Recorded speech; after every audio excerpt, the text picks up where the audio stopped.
Hello everyone, myself Santosh Yadav. आज के इस वीडियो लेक्चर में हम पढ़ेंगे addition of matrices and its properties, subtraction of matrices, scalar multiplication of matrices, multiplication of matrices and its properties, transpose of a matrix and its properties and transpose conjugate of a matrix.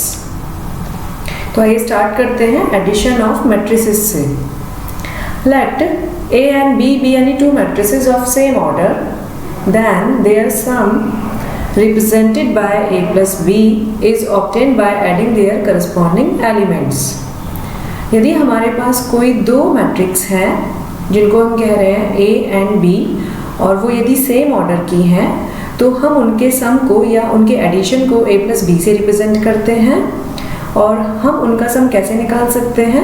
उनके corresponding elements को add करके। तो इसके लिए मैं एक example ले रही हूँ। मैंने यहाँ पर A एंड B दो मैट्रिसेस ली हैं और दोनों मैट्रिक्स के जो ऑर्डर है वो 3/3 है।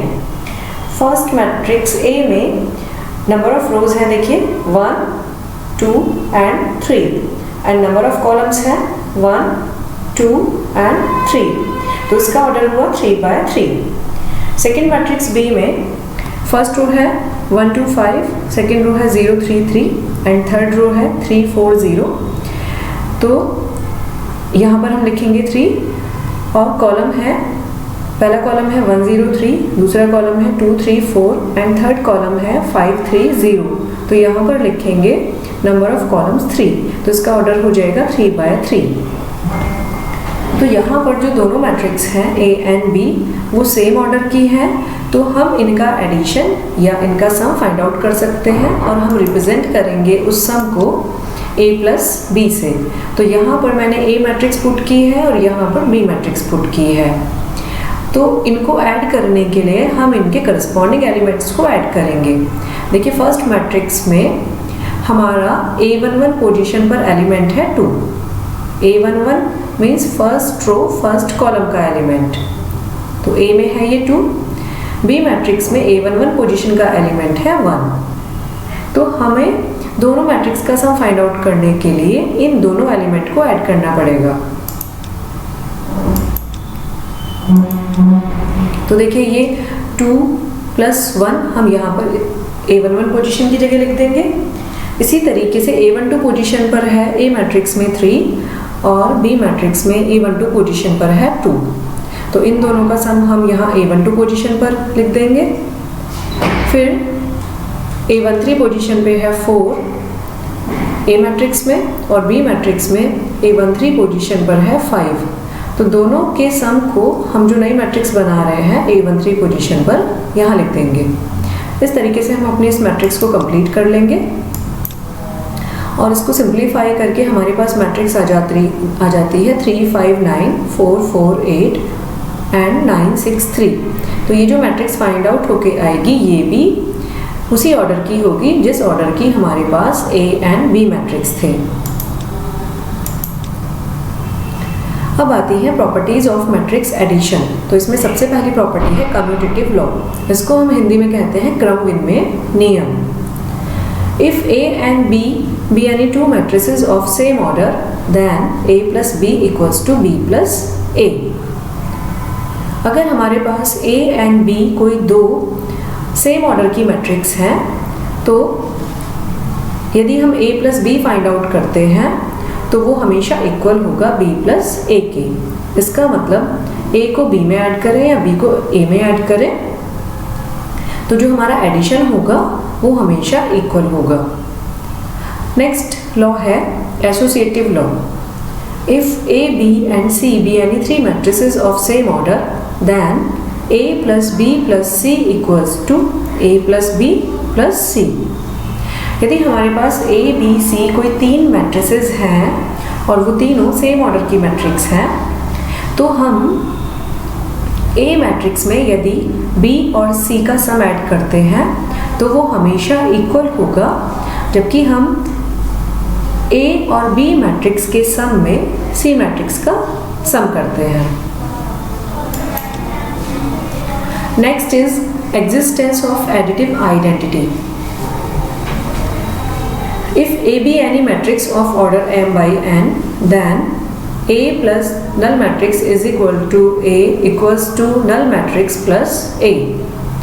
यदि हमारे पास कोई matrix m by n order की है तो उस m by n ऑर्डर की मैट्रिक्स में यदि हम m by n ऑर्डर की नल मैट्रिक्स को ऐड करते हैं तो हमें वो मैट्रिक्स इटसेल्फ मिल जाती है। तो हम नल मैट्रिक्स को चाहे राइट में ऐड करें या लेफ्ट में ऐड करें, यदि हम किसी मैट्रिक्स में उसी ऑर्डर की नल मैट्रिक्स को ऐड कर रहे हैं तो उन दोनों का जो सम होगा वो हमेशा A होगा। नेक्स्ट प्रॉपर्टी है existence of additive inverse. If A be any matrix of order m by n, then A plus minus of A equals to null matrix equals to minus A plus A। यदि हमारे पास कोई matrix m by n order की है और उसमें हम उसी order की उसकी नेगेटिव वाली मैट्रिक्स को ऐड करें तो उन दोनों का जो सम होगा वो हमेशा नल मैट्रिक्स होगा और उस नल मैट्रिक्स का ऑर्डर भी m by n होगा। तो यहाँ पर जो हमारा माइनस A है, माइनस A को हम कहते हैं additive inverse of matrix A। Next है cancellation laws. If A B C be any 3 m by n matrices, then A plus B equals to A plus C, this implies B equals to C। यदि हमारे पास कोई तीन matrix हैं A, B and C और उन तीनों का जो ऑर्डर है वो m by n है, तो यदि हमारे पास A plus B equals to A plus C है तो हम यहाँ पर लेफ्ट कैंसिलेशन लॉ अप्लाई कर सकते हैं और लेफ्ट कैंसिलेशन लॉ अप्लाई करने पर हमें मिलेगा B equals to C। तो यहाँ पर लेफ्ट साइड से हमारी जो A मैट्रिक्स है वो कैंसिल आउट हो जाएंगी। इसी तरीके से यदि हमारे पास है B plus A equals to C plus A, तो यहाँ पर आप देख रहे हैं राइट साइड में हमारा जो A है वो सेम है, तो हम यहाँ पर राइट कैंसिलेशन लॉ अप्लाई कर सकते हैं और अप्लाई करने पर हमें मिलेगा B equals to C। Next is subtraction of matrices. दो अवयवों को कैसे घटाएं। Let A and B be any two matrices of same order, then the subtraction of matrix B from A is obtained by subtracting elements of B from corresponding elements of A and denoted by A minus B। यदि हमारे पास कोई दो matrix हैं A and B और वो same order की हैं तो हमें यदि A में से B को सब्ट्रैक्ट करना है तो हम ये नोटेशन यूज़ करेंगे A माइनस B, और हम किस तरीके से उस मैट्रिक्स को बनाएंगे, A के करस्पॉन्डिंग एलिमेंट्स में से B के एलिमेंट्स को सब्ट्रैक्ट करके। तो इसको समझाने के लिए मैंने यहाँ पर एक एग्जांपल लिया है। मैंने A एंड B ये दोनों 3/3 ऑर्डर की मैट्रिक्स ली है, सेम ऑर्डर की मैट्रिक्स है, तभी हम इनको सब्ट्रैक्ट कर सकते हैं। तो मैं यहाँ पर A से B को सब्ट्रैक्ट करूँगी तो हम नोटेशन यूज़ करेंगे A माइनस B। तो यहाँ मैंने A मैट्रिक्स पुट कर ली है और यहाँ पर B मैट्रिक्स पुट की है। अब इस मैट्रिक्स से इस मैट्रिक्स को सब्ट्रैक्ट करने के लिए मैं करस्पॉन्डिंग एलिमेंट्स को सब्ट्रैक्ट करूँगी। तो A मैट्रिक्स में A11 एलिमेंट है हमारा 3 और B मैट्रिक्स में A11 एलिमेंट है 1। तो इन दोनों के सब्ट्रैक्शन से जो बनने वाली मैट्रिक्स है, जब मैं उसकी A11 पोजीशन को लिखूँगी तो वो होगी 3 माइनस 1, ये आ जाएगा एलिमेंट। 3 माइनस 1 को आप सिंप्लीफाई कर लेंगे तो ये हो जाएगा 2। इसी तरीके से नेक्स्ट एलिमेंट पे आते हैं। 5 हमारा A12 पोजीशन पर है A मैट्रिक्स में और 2 A12 पोजीशन पर है B मैट्रिक्स में।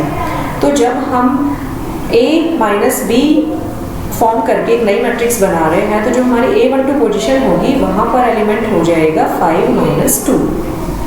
इसी तरीके से हम इसको आगे प्रोसीड करेंगे। प्रोसीड करके हमारे पास A माइनस B जो मैट्रिक्स आएगी वो होगी 2 3 1 5 माइनस 3 माइनस 6 माइनस 2 0 3, और ये जो मैट्रिक्स बन के आएगी ये भी 3/3 ऑर्डर की होगी, उसी ऑर्डर की होगी जिस ऑर्डर की हमारे पास A एंड B मैट्रिक्स थी। तो इस तरीके से हम किन्हीं दो मैट्रिक्स को एक दूसरे में से सब्ट्रैक्ट कर सकते हैं। Next is scalar multiplication of matrices. तो अवयव की स्केलर मल्टीप्लिकेशन क्या होती है, उसके लिए Let A be any m by n matrix and K be a scalar, then m by n matrix obtained by multiplying every element of the matrix A by K is called the scalar multiple of A or scalar multiplication of A by K and denoted by KA। यदि हमारे पास कोई matrix है और उसका order है m by n और हमने एक स्केलर क्वांटिटी ली है k, तो यदि उस मैट्रिक्स को हमें इस स्केलर क्वांटिटी से मल्टीप्लाई करनी है तो हम उसको डिनोट करेंगे KA से। और देखिए किस तरीके से हमें मल्टीप्लाई करनी होगी। जैसे मैंने यहाँ एग्जांपल लिया है A = 153242 एंड एक स्केलर क्वांटिटी ली है K = 2। मुझे यहाँ पर फाइंड आउट करना है KA की वैल्यू और K को क्योंकि मैंने 2 लिया है तो मुझे फाइंड आउट करनी है वैल्यू ट्वाइस A। तो 2 एज इट इज है और A की वैल्यू मीन्स A मैट्रिक्स को मैंने यहाँ पुट किया है। तो हम इस स्केलर क्वांटिटी की इस मैट्रिक्स में मल्टीप्लाई कैसे करेंगे, हम इस मैट्रिक्स के एवरी एलिमेंट को 2 से मल्टीप्लाई कर देंगे। तो देखिए जो हमारी मैट्रिक्स बन के आएगी वो क्या होगी, 2 × 1, A12 पोजीशन पर होगा 2 × 5, A13 पोजीशन पे होगा 2 × 3 और इसी तरीके से हम नेक्स्ट रो को कंप्लीट कर लेंगे। इसको सिंप्लीफाई करने पर हमें मैट्रिक्स मिलती है 2 10 6 4 8 4। इसका ऑर्डर वही होगा जो हमारी A मैट्रिक्स का ऑर्डर था। ये एक्सरसाइज के लिए कुछ न्यूमेरिकल्स दिए हुए हैं, आप इनको सॉल्व कीजिए और आंसर चेक करिएगा। फर्स्ट क्वेश्चन में A, B दो मैट्रिक्स दी हुई है तो आपको दोनों का सम और दोनों का डिफरेंस निकालना है। सेकेंड क्वेश्चन में भी दो मैट्रिक्स है, इन दोनों का सम A + B and B + A आपको इक्वल शो करना है। तो थर्ड क्वेश्चन में दो मैट्रिक्स दी हुई है तो आपको फाइंड आउट करना है 3A - 4B। तो 3A ये आपका स्केलर मल्टीप्लिकेशन हो गई, A के प्रत्येक एलिमेंट को आप 3 से मल्टीप्लाई कर देंगे। फिर 4B ये स्केलर मल्टीप्लिकेशन है तो B के प्रत्येक एलिमेंट को 4 से मल्टीप्लाई कर देंगे। जो मैट्रिक्स बन के आएंगी तो आप फिर फाइंड आउट कर सकते हैं 3 A - 4B, दोनों मैट्रिक्स का आप सब्ट्रैक्शन ले लेंगे यहाँ पर। इसी तरीके से नेक्स्ट रिमार्कल 4 है, यहाँ आपको 2 A - 3B की वैल्यू फाइंड आउट करनी है। लास्ट रिमार्कल में एक मैट्रिक्स दी हुई है और यहाँ आपसे पूछा है 4A की वैल्यू। तो 4A आपका स्केलर मल्टीप्लिकेशन हो गया, फाइंड आउट इजीली कर सकते हैं इसको आप। ये इनके आंसर्स हैं। नेक्स्ट है मल्टीप्लिकेशन ऑफ मैट्रिसेस, दो आव्यूहों की गुणा कैसे करें। तो मैंने एक मैट्रिक्स कैपिटल A = ली है Aij जिसका ऑर्डर मैंने लिया है m by n। दूसरी मैट्रिक्स है B, ये है Bij, इसका ऑर्डर है m by p। तो मुझे फाइंड आउट करना है AB, A और B की मल्टीप्लिकेशन। तो यहाँ मैंने A की वैल्यू एंड B मैट्रिक्स की वैल्यू पुट कर दी है।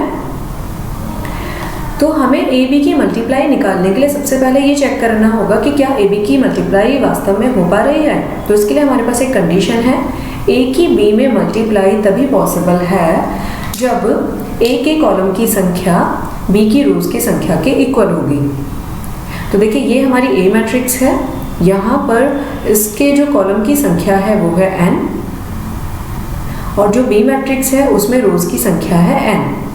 तो A मैट्रिक्स के number of columns B matrix के नंबर ऑफ रोज के इक्वल है, इसका मतलब मल्टीप्लिकेशन पॉसिबल है। अब मल्टीप्लिकेशन हमें कैसे करनी है आइए इसको देखते हैं। ये मैंने एक एग्जांपल लिया है, यहाँ मैंने A एंड B दो मैट्रिक्स ली है। A मैट्रिक्स का ऑर्डर है 3 by 3, इसमें 3 रोज एंड 3 कॉलम्स हैं एंड B मैट्रिक्स का ऑर्डर है 3 by 2, इसमें 3 रोज एंड 2 कॉलम्स हैं। तो हमें यहाँ पर फाइंड आउट करना है AB। तो सबसे पहले तो हम ये देख लेते हैं क्या A की B में मल्टीप्लाई पॉसिबल है। A की B में मल्टीप्लाई तब पॉसिबल होगी जबकि A के कॉलम की संख्या B की रोज की संख्या के इक्वल होंगी। तो यहाँ हम देख सकते हैं A के जो कॉलम है वो 3 है और जो B की रोज है वो भी 3 है, इसका मतलब A की B में मल्टीप्लाई पॉसिबल है। और मल्टीप्लाई हमें कैसे करनी है तो उसके लिए देखें, मुझे फाइंड आउट करना है AB। तो मैंने यहाँ A matrix and B matrix को पुट किया है। यहाँ ए मैट्रिक्स में हम देखते हैं जो हमारी 1 2 3 है वो फर्स्ट रो है, इसको मैंने R1 से डिनोट कर दिया है। 3 1 2 ये सेकेंड रो है, इसको मैंने R2 लिया है। एंड 4 0 1 ये हमारी थर्ड रो है, इसको मैंने R3 लिया है। बी मैट्रिक्स में हमारा जो कॉलम है 2 1 0 ये फर्स्ट कॉलम है, तो इसको मैंने यहाँ पर C1 लिया है। और 3 1 2 ये मेरा सेकेंड कॉलम है, इसको मैंने यहाँ पर C2 से रिप्रेजेंट किया है। तो जब मैं मल्टीप्लाई करूँगी तो जो मेरे पास मैट्रिक्स बन के आएगी वो होगी, जितनी इसकी रोज होंगी उतनी इसकी रोज होंगी, और जितने इसके कॉलम्स होंगे उतने इस मैट्रिक्स के कॉलम्स होंगे। तो ये हमारे पास है 3/3 की मैट्रिक्स, और ये हमारे पास है 3/2 की मैट्रिक्स। तो ये जो नई मैट्रिक्स हमारी बन के आएगी वो मैट्रिक्स बन के आएगी 3/2 की मैट्रिक्स। इसमें ए मैट्रिक्स की रोज के इक्वल रोज होंगी और बी मैट्रिक्स के कॉलम्स के इक्वल कॉलम होंगे। तो अब देखिए किस तरीके से मल्टीप्लाई करेंगे। हम सबसे पहले ए मैट्रिक्स की फर्स्ट रो लेंगे, फर्स्ट रो को हमने फिक्स कर दिया।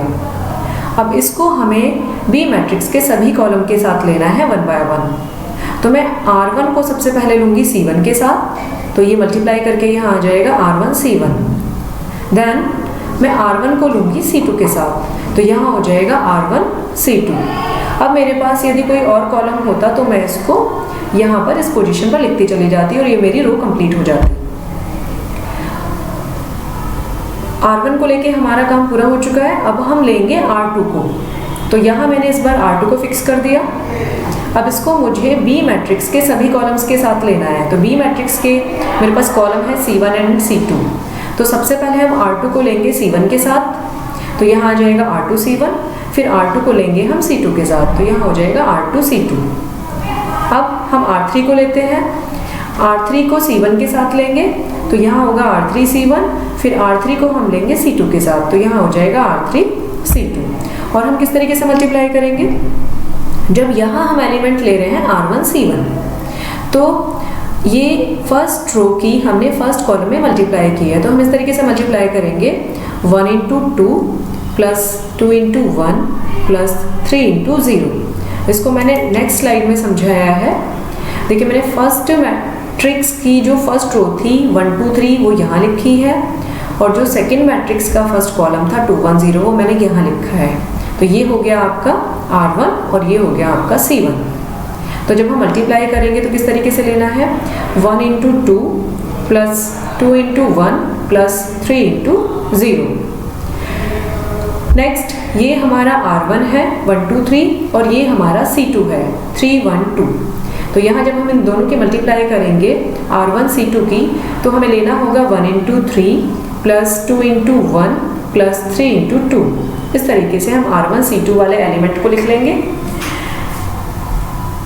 पूरी मैट्रिक्स में इसी तरीके से प्रोसीड करेंगे, और हमारे पास जो मैट्रिक्स बन के आती है वो ये मैट्रिक्स बन के आएगी।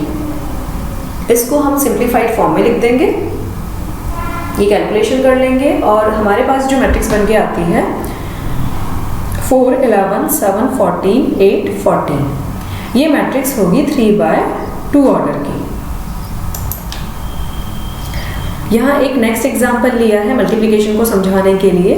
तो ए मैट्रिक्स ली है 1 3 2 4 एंड बी मैट्रिक्स ली है 5 7 6 8। तो हमें फाइंड आउट करना है ए बी। अब सबसे पहले तो ये देखें क्या ए बी की मल्टीप्लाई पॉसिबल है। ए बी की मल्टीप्लाई तभी पॉसिबल होगी जबकि ए के कॉलम की संख्या बी की रोज की संख्या के इक्वल होगा। तो आप ए मैट्रिक्स का ऑर्डर देखें 2/2, बी मैट्रिक्स का ऑर्डर भी है 2/2। तो ए मैट्रिक्स में कॉलम्स हैं 2 और बी मैट्रिक्स में रोज हैं 2, दोनों इक्वल हैं। इसका मतलब ए की बी में मल्टीप्लाई पॉसिबल है। तो ए बी की मल्टीप्लाई फाइंड आउट करने के लिए मैंने दोनों मैट्रिक्स यहाँ पुट की हैं। अब मल्टीप्लिकेशन के लिए मुझे किस तरीके से लेना है, सबसे पहले मैं ए मैट्रिक्स की फर्स्ट रो फिक्स कर दूंगी, ये है 1 3। इसको मुझे बी के दोनों कॉलम के साथ लेना है, तो एक एक करके लेंगे। 1 3 को मैं सबसे पहले लूँगी 5 6 के साथ में। तो मल्टीप्लाई किस तरीके से होगी, 1 × 5 प्लस 3 × 6। ये हमारा A11 पोजीशन का एलिमेंट बन गया। इसी तरीके से अब 1 3 को तो मैंने फिक्स किया हुआ है, अब इसको लूँगी मैं सेकेंड कॉलम के साथ में, तो मुझे इसको लेना है 7 8 के साथ में। तो मल्टीप्लाई होगी 1 × 7 प्लस 3 × 8 इस तरीके से। इसको हम कंप्लीट कर लेंगे। कंप्लीट करके हमारी मैट्रिक्स आ जाती है 23, 31, 34, 46 और ये उतने ही ऑर्डर की होगी जितनी ए में नंबर ऑफ रोज होंगी और बी में नंबर ऑफ कॉलम्स होंगे। Next is properties of matrix multiplication. जैसे कि हमने मैट्रिक्स एडिशन की कुछ प्रॉपर्टीज पढ़ी थी, वैसे ही मैट्रिक्स मल्टीप्लिकेशन की भी कुछ प्रॉपर्टीज हैं। तो इसमें सबसे पहले है एसोसिएटिव लॉ।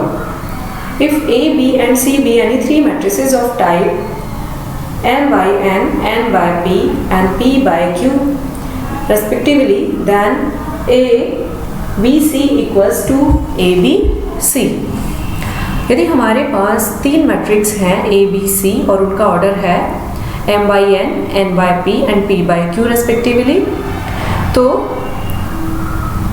a की b c में मल्टीप्लाई हमेशा इक्वल होगी a b की मल्टीप्लाई की यदि हम c में मल्टीप्लाई करते हैं। नेक्स्ट है matrix multiplication is not necessarily commutative.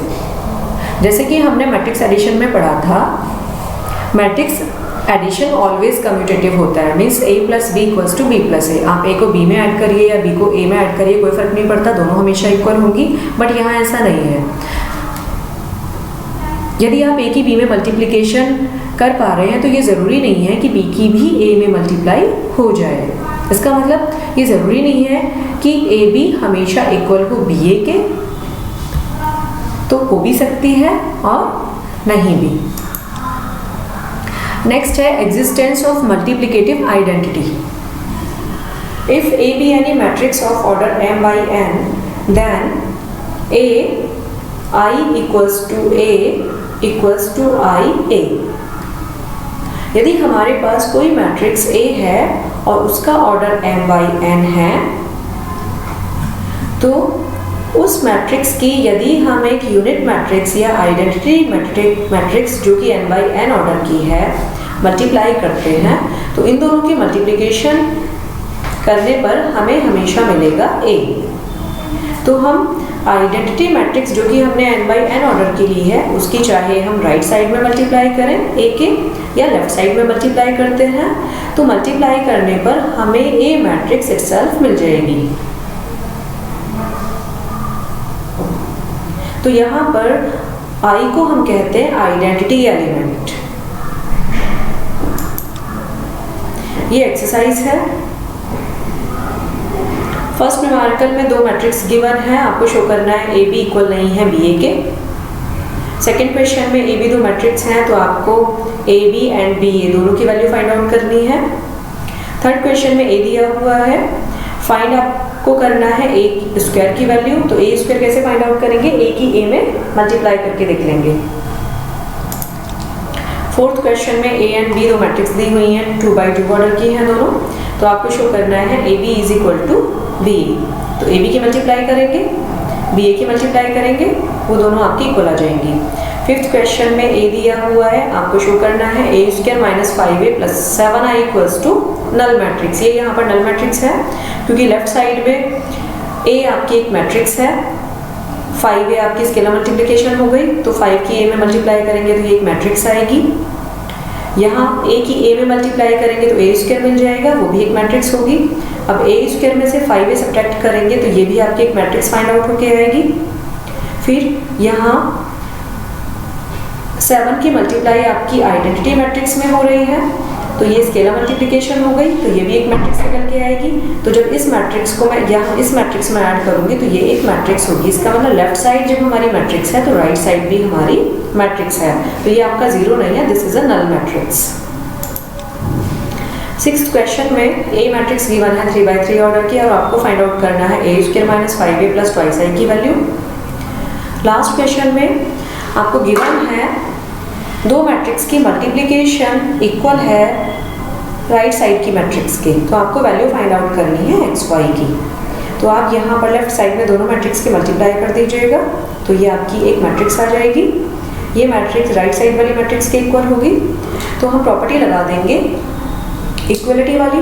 दोनों मैट्रिक्स इक्वल हैं, तो इसका मतलब उनके ऑर्डर सेम है और उनके करस्पॉन्डिंग एलिमेंट सेम हैं। तो हम उनके करस्पॉन्डिंग एलिमेंट्स को इक्वल पुट करके वहाँ से एक्स वाई की वैल्यू फाइंड आउट कर लेंगे। ये आंसर्स हैं। नेक्स्ट है transpose of a matrix. Transpose को हम हिंदी में बोलते हैं परिवर्त। किसी आव्यूह का परिवर्त आव्यूह क्या होता है? तो इसके लिए हमने यहाँ पर एक मैट्रिक्स ली है capital A equals to AIJ और जिसका की ऑर्डर लिया है m/n। तो A मैट्रिक्स का ट्रांसपोज लेने के लिए या A मैट्रिक्स की ट्रांसपोज मैट्रिक्स बनाने के लिए हम उसको डिनोट करते हैं a to the power t से, a के ऊपर ये पावर t लगा के या फिर a के ऊपर ये डैश लगा के। ये इसका रिप्रेजेंटेशन है या कहें ये इसका नोटेशन है। और हम मैट्रिक्स A की ट्रांसपोज मैट्रिक्स कैसे बनाएंगे?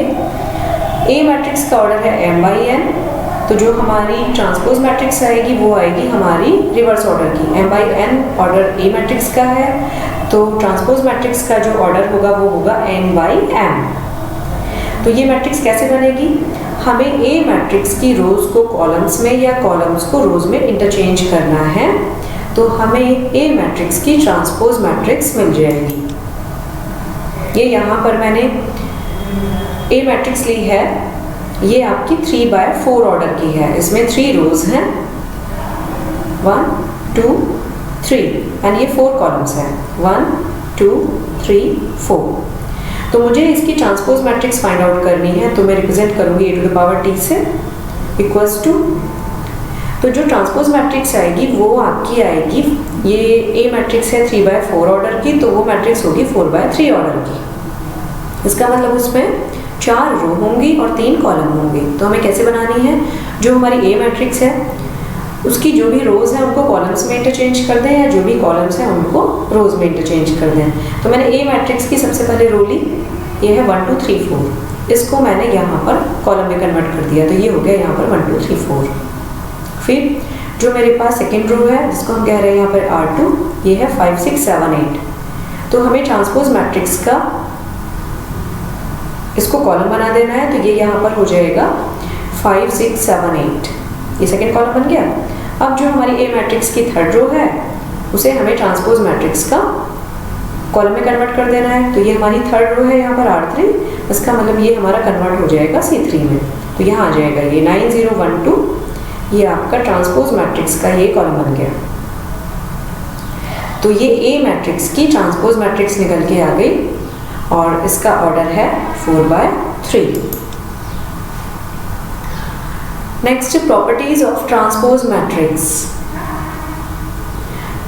If A transpose and B transpose be the transposes of A and B respectively, then first property है A ट्रांसपोज का भी ट्रांसपोज निकालेंगे तो वो हमेशा A मैट्रिक्स के इक्वल होगा।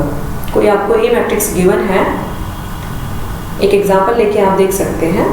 कोई भी 2/2 का ले लीजिए या 3/3 का ले लें, किसी भी ऑर्डर का एग्जांपल ले सकते हैं आप। तो यदि आप उसका ट्रांसपोज निकाल सकते हैं और फिर से एक बार ट्रांसपोज निकालेंगे तो वो हमेशा A के इक्वल आ जाएगा। सेकेंड प्रॉपर्टी है A प्लस B मैट्रिक्स का जो ट्रांसपोज है वो इक्वल है A transpose plus B transpose की। इसका मतलब यदि हमारे पास कोई दो मैट्रिक्स A एंड B हैं और हम A का ट्रांसपोज निकालें, B का ट्रांसपोज निकालें और उन दोनों का सम निकालें, तो वो हमेशा इक्वल होगा A और B के सम के ट्रांसपोज मैट्रिक्स के। थर्ड प्रॉपर्टी है transpose of KA equals to K transpose of A। यदि हमारे पास एक स्केलर क्वांटिटी है और एक मैट्रिक्स है A, तो यदि हम स्केलर मल्टीप्लिकेशन K की A में मल्टीप्लिकेशन का ट्रांसपोज फाइंड आउट करते हैं तो वो हमेशा इक्वल होगा K into transpose of A की। एंड लास्ट प्रॉपर्टी है transpose of AB equals to B transpose into A transpose. इसको हम रिवर्सल लॉ बोलते हैं। मीन्स अगर हमारे पास दो मैट्रिक्स हैं A एंड B और उनकी हम मल्टीप्लिकेशन निकालें तो वो होगी AB, और फिर उसका लेते हैं हम ट्रांसपोज तो वो हमेशा इक्वल होगा B transpose and A transpose की मल्टीप्लिकेशन की। ये एक एक्सरसाइज दी हुई है, यहाँ पर आपको इन मैट्रिक्स के ट्रांसपोज फाइंड आउट करने हैं। तो जैसे फर्स्ट न्यूमेरिकल है, ये 3x3 ऑर्डर की मैट्रिक्स है, तो जब इसका ट्रांसपोज आप निकालेंगे तो वो भी 3x3 ऑर्डर का होगा। और हमें ट्रांसपोज निकालने के लिए क्या करना है, जो रोज होंगी उनको कॉलम्स में, या जो कॉलम्स हैं उनको रोज में इंटरचेंज करना है। अब जैसे क्वेश्चन नंबर 3 है, यहाँ पर इसका ऑर्डर है 2/3, तो ट्रांसपोज मैट्रिक्स का ऑर्डर हो जाएगा 3/2। और कैसे निकालेंगे ट्रांसपोज को, जो हमारी रोज है उनको कॉलम्स में कन्वर्ट कर दीजिए, या जो हमारे कॉलम्स हैं उनको रोज में कन्वर्ट कर दीजिए, तो हमें ट्रांसपोज मिल जाएगा। लास्ट है इसमें transpose conjugate of a matrix. तो अभी तो हमने पढ़ा था ट्रांसपोज, अब ये है transpose conjugate of a matrix. किसी मैट्रिक्स का ट्रांसपोज कॉन्जुगेट क्या होता है? The transpose matrix of a conjugate matrix is called transpose conjugate or conjugate transpose matrix.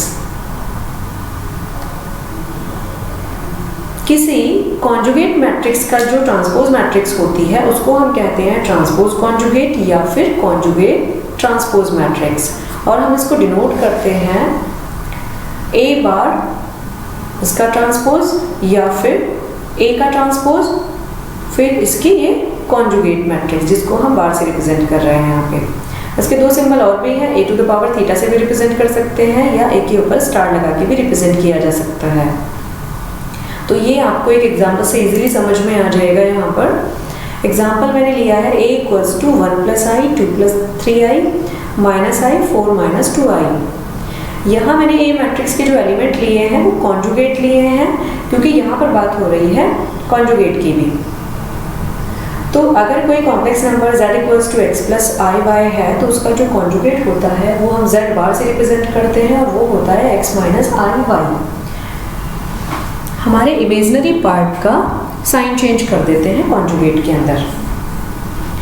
तो हमें यहाँ पर क्या निकालना है, ट्रांसपोज कॉन्जुगेट ए मैट्रिक्स का फाइंड आउट करना है, तो जिसको कि हम रिप्रेजेंट कर रहे हैं e⁻θ से।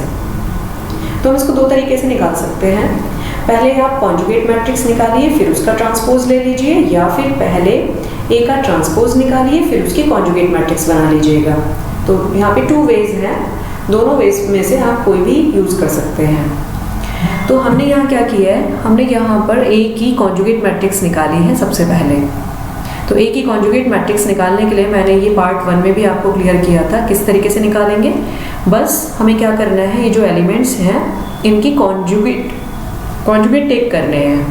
तो 1 + i का कॉन्जुगेट होगा 1 - i का कॉन्जुगेट होगा यहाँ पर i, 2 + 3i का कॉन्जुगेट होगा 2 - 3i, एंड 4 - 2i का कॉन्जुगेट होगा 4 + 2i। तो इस तरीके से इस ए मैट्रिक्स की कॉन्जुगेट मैट्रिक्स निकल के आ गई है।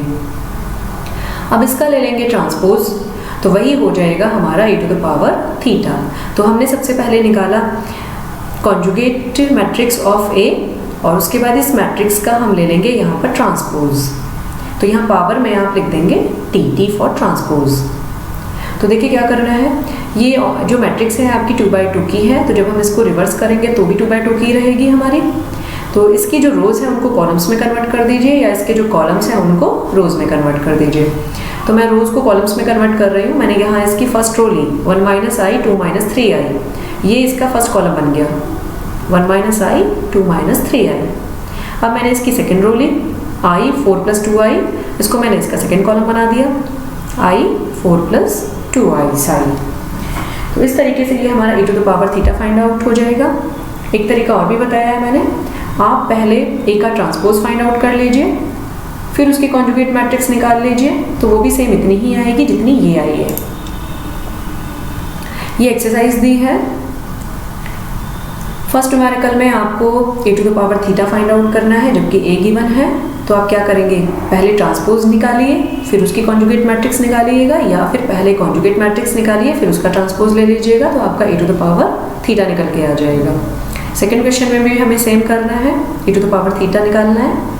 थर्ड न्यूमेरिकल में हमें फाइंड आउट करवाया है transpose of conjugate matrix A. तो आप सबसे पहले ए की कॉन्जुगेट मैट्रिक्स निकालेंगे और फिर उसका लेंगे ट्रांसपोज। तो यहाँ पे एक रेस्ट्रिक्शन है, आपको पहले ए का कॉन्जुगेट मैट्रिक्स निकालनी है, उसके बाद आप निकालेंगे उसका ट्रांसपोज।